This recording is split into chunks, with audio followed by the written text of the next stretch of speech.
Oke. Kita mungkin masuk ke pertanyaan yang awal dulu. Jadi, apakah boleh perkenalkan diri terlebih dahulu, Bapak, nama dan posisi Bapak dalam Cherry Pop? Ya, saya Arsita Pinandita, biasa dipanggil Dito di Cherry Pop. Saya Creative Director, saya juga co-founder dari Cherry Pop. Eh, Mungkin itu dulu. Oke, baik Bapak. Selanjutnya, sudah berapa lama kira-kira Bapak itu terlibat dalam penyelenggaraan Cherry Pop ini?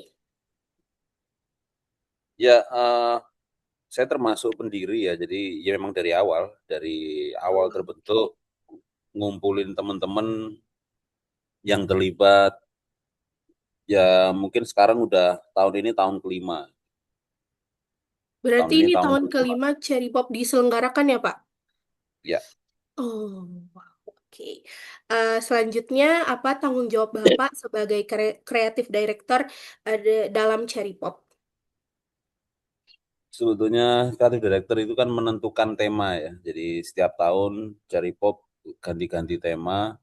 Saya menentukan tema tahun ini apa gitu. Terus lebih visualnya seperti apa, karakter desainnya seperti apa, bentuk promosinya seperti apa, tagline-nya, terus visualnya, terus line up-nya. Line up memang kita susun bareng-bareng gitu. Tapi line up itu juga berdasarkan dari tema yang setiap tahun kita buat gitu. Terus bagaimana segala aktivasi yang terjadi di Cherry Pop, aktivasinya ada seperti apa. Nah, itu biasanya nanti yang mengembangkan adalah tim program Oh, gitu begitu. sih. Baik, Bapak.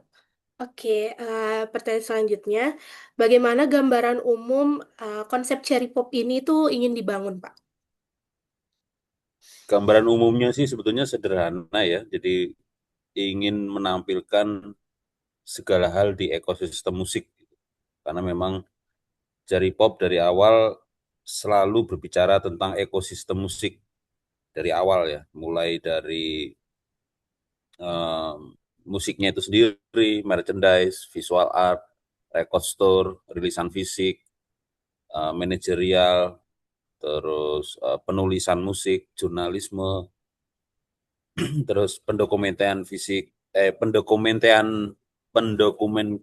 musik, archive, ada rekam skena, ada pena skena, ya segala hal yang berkaitan dengan musik ya, karena dalam festival musik itu band tidak berdiri sendiri, tapi banyak hal di sekitar band yang harus ditampilkan juga dalam sebuah perayaan bersama, yaitu di Cherry Pop gitu. Oke, oke, oke. Lalu, apa sih Pak yang membedakan Cherry Pop dengan festival musik lain eh yang membedakan mungkin karena di Jogja gitu aja. di Sebetulnya Jogja? sebetulnya nggak ada yang beda ya, karena mungkin setiap setiap acara mungkin sama aja festival musik. Bandnya juga itu aja ya. Cuman yang membedakan mungkin di Cherry Pop itu kita selalu membangun narasi setiap tahunnya, narasi yang sangat apa ya, yang bagi kami itu sangat sosialis gitu. Misalnya eh Cherry Pop, swasembada musik, swasembada itu kan kalau di bahasa bahasa harafiah kan itu kan do it yourself ya. Tapi kan swasembada itu kan bahasa umum. Waktu kita tahu zaman-zaman dulu lah, zaman Orde Baru gitu, swasembada, kemandirian musik. Terus ada selamat bermusik, memberi selamat untuk bermusik. Terus ada gelanggang musik. Gelanggang itu kan semacam arena gitu. Itu diambil dari sastra.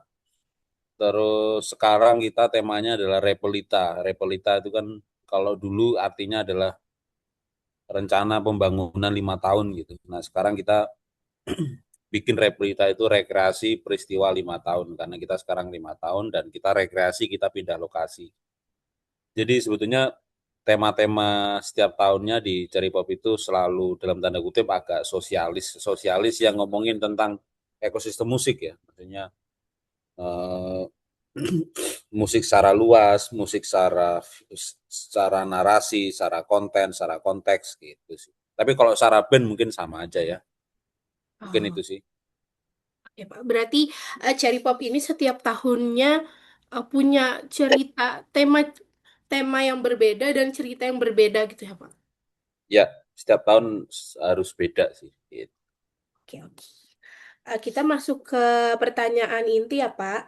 Jadi, saya ingin bertanya terkait strategi komunikasi melalui media sosial dari Cherry Pop. Pertanyaan pertama itu, bagaimana peran media sosial dalam strategi komunikasi Festival Cherry Pop itu sendiri?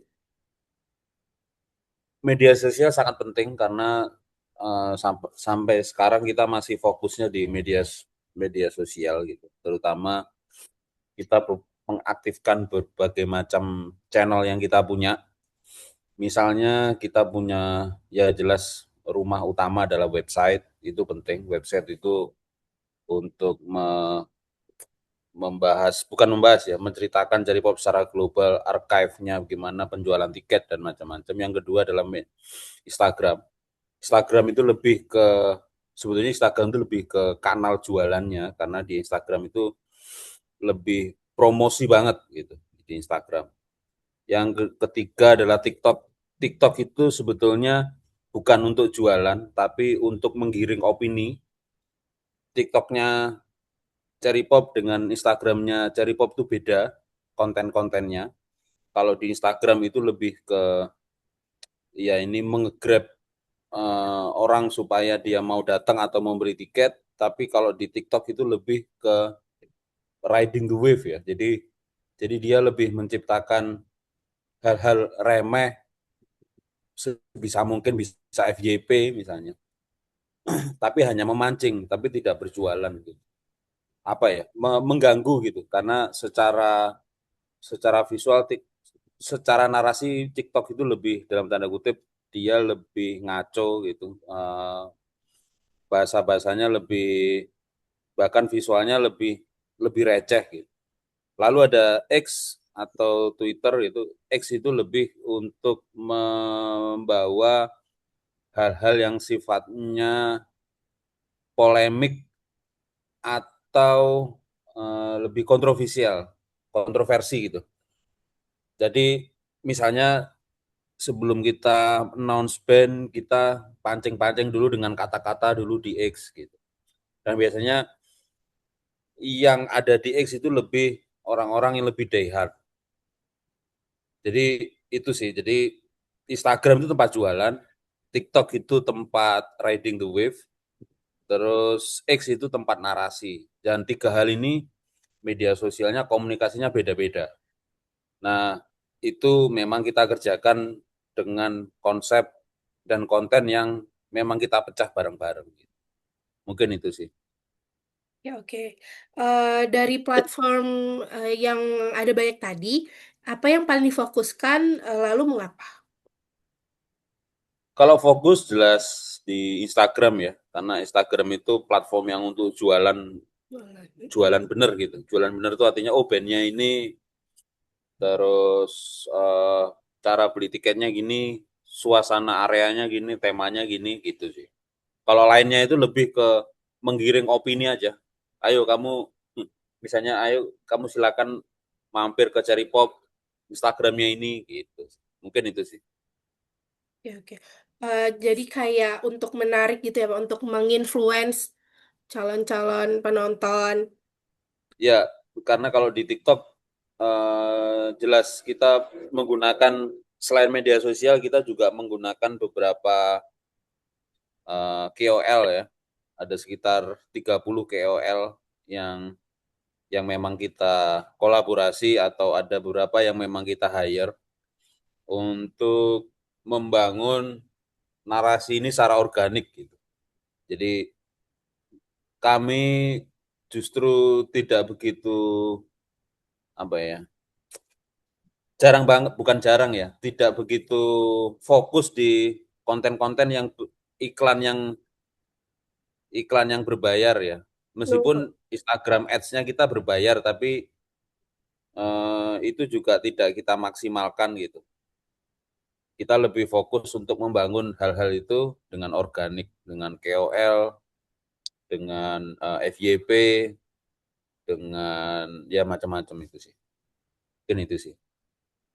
Ya, oke. Pertanyaan selanjutnya, bagaimana konsep pesan yang ingin disampaikan melalui media sosial itu sendiri?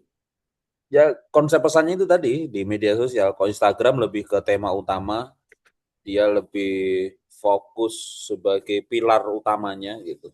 Mhm. Kalau TikTok itu lebih ke giring opini aja, dia hal-hal receh, hal-hal eh, ya hal-hal yang ringan. Kalau di X lebih giring tentang wacana atau opini gitu. Itu sih. Oke, oke.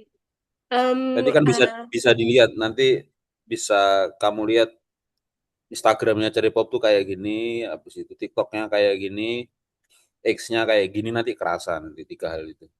Pasti ada perbedaannya. Kerasa banget ya, Pak, perbedaannya ya. Pasti. Oke, oke. Saya baru tahu kalau misalnya Cherry Pop ada X-nya, Pak. Wow. Ada. Biasanya Oke, oke. itu lebih wacana sih.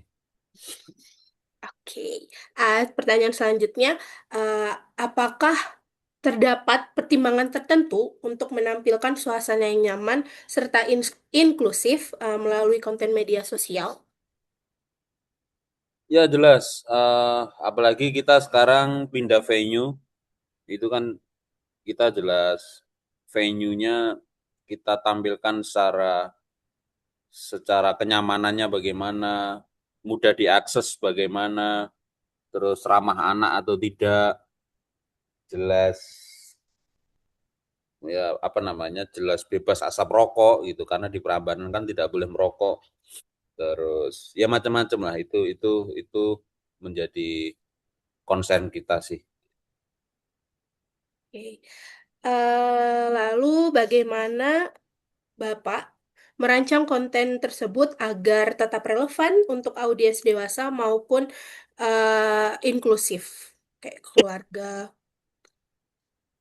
Sebetulnya saya nggak sendirian ya, pasti ada tim di media sosial itu juga dipenuhi orang-orang yang idenya ngawur-ngawur gitu. Biasanya saya hanya memberikan ide dasar konsep cari pop tuh seperti ini, temanya seperti ini, yang main seperti ini gitu. Biasanya saya hanya membahas di situ. Nanti turunan bagaimana segmentasi promosi dan bagaimana cara nge-grab audiens itu sudah bagian dari brainstorming dari tim yang ada di media sosial dan tim promosi gitu. Jadi tapi itu pun juga berdasarkan apa namanya kesepakatan dari saya gitu. Oh ya oke ini digunakan, oh ini enggak, ini digunakan gitu sih. Ada pendekatan khusus nggak Pak untuk menjangkau segmen keluarga? Jelas ada ya, apalagi cari pop dimulai cari pop ke tiga itu kan ada arena yang disebut sebagai Cherry Kids gitu.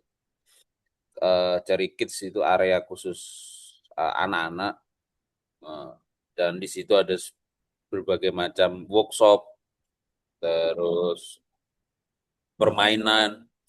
Ya memang itu dibuat karena setiap tahunnya kita merasa Cherry Pop didatangi keluarga muda yang bawa anak-anaknya gitu. Jadi kita merasa ya udah orang tuanya biar nonton band, anaknya dititipin di sini biar biar nggak terasa dalam tanda kutip tempat penitipan anak gitu. Tapi di situ anak-anak diajak untuk menggambar, terus membuat karya, terus dikenalkan dengan ilustrator yang ada di musik tersebut dan macam-macam gitu. Dan di area itu akhirnya juga juga menjadi aktivasi yang lumayan dan juga berimpact misalnya beberapa brand atau sponsorship yang bisa menggrab audiens dari keluarga misalnya kita berkolaborasi dengan Indofood misalnya Ini misalnya, kayak tahun lalu kita dengan Indofood, terus kita bikin berbagai macam aktivasi yang bisa bertemu dengan keluarga bareng, terus menonton musik bareng kayak gitu. Sekarang tahun ini kita berkolaborasi dengan Yamaha, caranya untuk nge-grab-nya bagaimana gitu, nanti sedang kita obrolin. Mungkin itu sih. Oh. Wow, lalu bagaimana Bapak menjaga konsistensi pesan di berbagai platform media sosial?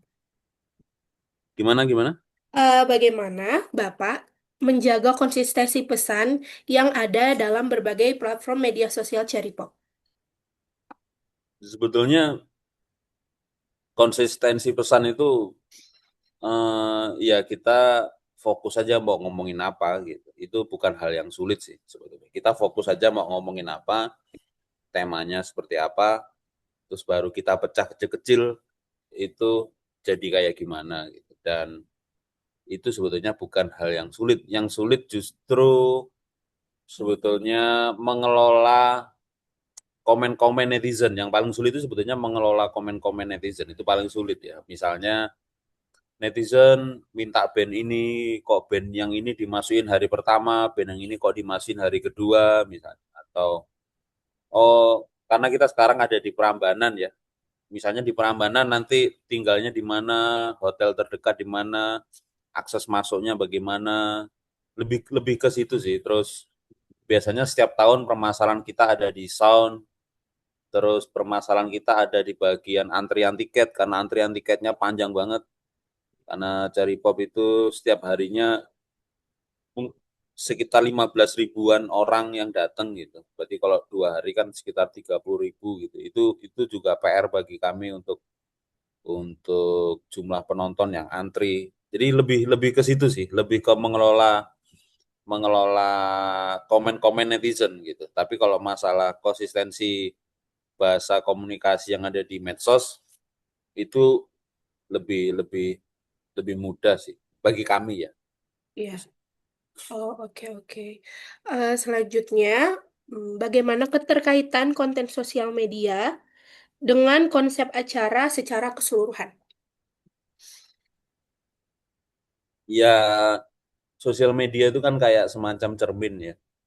Jadi saya analogikan sosial media itu cermin atau bukan cermin lah. Kalau cermin nanti kayaknya serius banget. Sosial media itu semacam buku panduan gitu. Jadi buku panduan untuk orang menikmati atau merasakan langsung yang terjadi di Jari Pop gitu. Jadi uh, buku panduan jelas, di dalam buku panduan itu jelas ada tata cara, isinya apa aja, metode, cara menikmati, cara mengakses, terus dan segala macam hal informasi itu ada di buku panduan. Dan itu harus terjemahkan secara detail di media sosial. Mau rundown, mau area, mau penampil, bahkan biasanya kita juga akan berkolaborasi dengan uh, beberapa akun-akun komunitas yang menyediakan uh, tempat-tempat menginap misalnya gitu dan macam-macam gitu. Jadi media sosial itu mau mau Instagram, mau X, mau TikTok, mau website gitu. Itu adalah buku panduan orang agar lebih mudah dan tidak tersesat ketika datang ke Cherry Pop dan orang mau datang ke Cherry Pop. Gitu sih. Jadi saya lihatnya buku panduan. Selanjutnya, bagaimana Bapak menilai efektivitas komunikasi melalui media sosial Cherry Pop? Memulai aktivis memulai apa? Efektivitas. Menilai efektivitas ya komunikasi melalui media sosial dari Cherry Pop. Ya sebetulnya gimana kita mau menilai ya, tapi yang jelas cara profesinya cuman dengan media sosial gitu. Dan efektivitasnya itu lebih ke misalnya karena di Jari Pop itu adalah uh, festival musik yang produknya adalah jualan tiket gitu ya. Mau nggak mau kan gitu kan ya. Jadi efektivitasnya dinilai dari ketika kita announce apa atau kita melemparkan isu apa, berimbas nggak dengan penjualan tiket yang meningkat, berimbas nggak dengan sponsorship yang akhirnya datang, berimbas nggak dengan wacana yang tersebar di media-media partner, dan berimbas nggak di isu yang sedang berkembang di beberapa akun gitu. Karena setiap setiap hari bahkan kita selalu mereview uh, akun-akun lain yang membicarakan Jari Pop, baik akun personal maupun homeless media maupun media partner yang kita ajak kolaborasi, itu jelas selalu kita kita gunakan sebagai parameter sebelum kita berkomunikasi seperti apa. Gitu sih. Baik, selanjutnya ke pertanyaan tentang public relation ya Pak. Jadi pertanyaan selanjutnya itu terkait strategi public relation dari Cherry Pop. Pertanyaan pertama, bagaimana strategi public relation yang digunakan untuk membangun citra Festival Cherry Pop itu sendiri? Sebetulnya kita belum berpikir ke sana ya, karena memang public relation yang kita bangun selama ini masih saya sendiri gitu. Jadi ketemu brand, diundang event untuk ngomongin Cherry Pop ya. Untuk ngomongin Cherry Pop, diundang brand, presentasi ke media dan macam-macam, masih saya sendiri gitu. Tapi public relation ini kan sifatnya lebih ke citra yang terjadi di publik ya. Kami sebetulnya justru tidak mikirin public relationnya, tapi lebih mikirkan image atau eh, image atau imajinasi apa di publik itu tentang Cherry Pop, tanpa harus ada personal ya, tanpa harus ada personal, tanpa harus ada sosok gitu. Tapi oh, orang tahu nih Cherry Pop nih kayak gini gitu. Citranya kayak gini gini gini, itu didapat dari media sosial atau ketika dia datang atau ketika dia diceritakan orang lain gitu. Itu yang bagi kami itu public relation paling ampuh ya, daripada misalnya ada seseorang yang ngomong. Mungkin itu sih. Oke, jadi bagaimana Pak citra festival ini tuh mau ditampilkan di mata publik?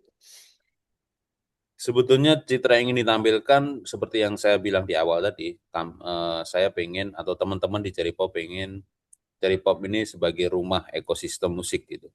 Makanya audiens itu, saya bikin tagline namanya swasembada musik gitu. Tapi itu bagi audiens itu nggak keren gitu. Akhirnya audiens itu menciptakan bahasanya sendiri, bahkan itu sering digunakan oleh mereka sendiri yang kita juga nggak tahu, tiba-tiba muncul namanya itu, yang disebut sebagai lebaran skena. Gitu. Jadi citranya itu orang-orang justru menyebut Cherry Pop itu adalah lebaran skena. Gitu. Dan akhirnya uh, kami menganggap, oh berarti kalau setiap Cherry Pop, audiens itu merasa pulang gitu. Pulang ke rumah musik atau ke ekosistem musik, yaitu di Cherry Pop. Karena di Cherry Pop itu kan setiap tahun itu yang nonton, meskipun kami ada di Jogja, yang nonton orang Jogja itu paling cuma 40% atau 30% gitu.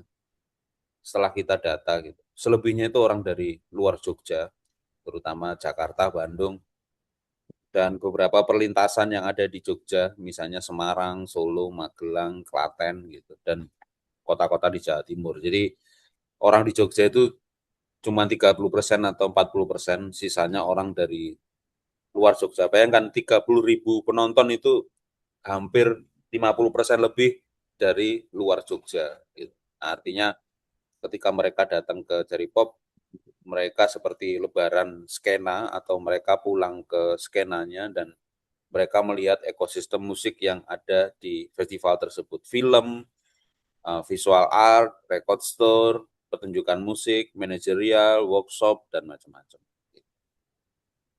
Oke. Saya termasuk yang dari luar Jogja, Pak. Nonton Cherry Oh, Pop tahun kemarin. oh nonton juga ya? Iya, Terima nonton. kasih. Dari situlah saya tertarik. Kayaknya menarik nih meneliti Cherry Pop. Terus kebetulan kan dosen pembimbing saya kenal sama Bapak. Wah, pas banget.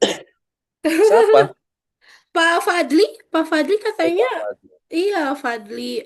Tapi sebenarnya dia kenal bapak, bapak itu temennya temen dia katanya tuh kayak gitu. Hmm, ya, ya, ya. Gitu, Pak. Oke, pertanyaan selanjutnya. Cherry Pop ini ada nggak sih, Pak, kerjasama dengan media atau komunitas tertentu? Kalau komunitas jelas kita setiap tahun ngundang atau berkolaborasi dengan 40 komunitas setiap tahun itu pasti. Jadi 40 komunitas itu ada beberapa jejaring yang kita bangun mulai dari Caripo pertama gitu. Jadi kita Caripo pertama kan ada sampai sekarang ada namanya Rekam Skena atau Pena Skena itu kan berkolaborasi dengan komunitas-komunitas yang ada di perlintasan yang kita lewati gitu. Mulai dari Semarang, Solo, Magelang, karena kita juga ada namanya program Weekend Pop Tour. Jadi Weekend Pop Tour itu semacam pre-event sebelum Cari Pop. Jadi pre-event sebelum Cari Pop itu ada sekitar 20 acara gitu. Wah. Nah, 20 acara itu ada yang acara musik tuh cuman sekitar 5, sisanya itu pemutaran film, workshop, macam-macam. Nah, itu biasanya kita melibatkan komunitas-komunitas atau kolektif dan biasanya kolektif itu kita undang secara spesial untuk uh, membuat hal-hal menarik di Jari Pop. Mungkin itu sih kalau kolektif. Oh. Kalau nanti kan konser Cherry Pop di tahun 2026 ini tuh di bulan Agustus kan ya, Pak? Ya, ya. Nah, untuk pra-eventnya sendiri udah yang keberapa ini, Pak? Pre-eventnya biasanya kita nanti di Juni Juli. Oh, mulai dari Juni ya, Sekarang, berarti. ya sekarang sekarang belum gitu. Jadi Oh, belum. pre-eventnya kita mulai di Juni Juli. Oke, oke. Pertanyaan selanjutnya, bagaimana peran kerjasama tersebut dalam membangun persepsi publik terhadap festival Cherry Pop itu sendiri? Ya kerjasamanya kita bangun bukan berdasarkan transaksional secara uang ya, dengan terutama dengan kolektif ya, karena mereka sebetulnya kolektif itu kan semacam orang-orang yang tidak bisa dibayar sebetulnya. Jadi justru dia membangun promosi, justru mereka diharapkan bisa membangun promosi Cherry Pop secara organik gitu. Karena mereka rela datang dari jauh-jauh kota untuk datang ke Cherry Pop yang tidak dibayar transportasinya dalam tanda kutip gitu dan mereka mau datang. Tapi kan sebelumnya kita justru mendatangi mereka gitu. Kita sebelumnya justru mendatangi mereka, kita bikin workshop di tempat mereka, bahkan kita sampai sekarang juga membangun jalur komunikasi dengan mereka. Nah, itu yang kami percaya bahwa hal-hal semacam itu memang harus dirawat karena hal-hal kreatif itu kan selalu dibangun dari hal-hal kecil yang tersebar gitu. Nah, itu yang selalu kita rawat bahwa festival musik tidak hanya soal panggung dan hingar-bingar, tapi juga kreativitas yang berada di titik-titik yang kita lewati dan kita rawat bareng-bareng gitu sih. Selain itu kalau media partner kita kolaborasi juga kita agak agak milih ya kalau media partner ya. Misalnya yang pernah kita kolaborasi yaitu Pop Hari Ini, terus Mojok, terus apa lagi ya? Dan sekarang kita sedang kolaborasi dengan Whiteboard Journal untuk media. Terus ada juga apa ya?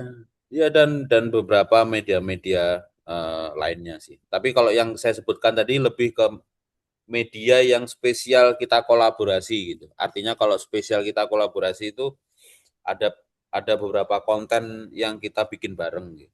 Kalau media lainnya paling cuman dia upload poster atau cerita apa gitu. Tapi kalau yang spesial ini biasanya lebih lebih lebih intim ya. Misalnya ngomongin band, bisa ngomongin konsep macam-macam. Mungkin itu sih. Oke, Bapak mohon maaf sebelumnya Zoom-nya hampir mati. Jadi saya mungkin kirim link yang baru ya, Pak. Oh ya, Ya, mohon maaf ya Pak sebelumnya.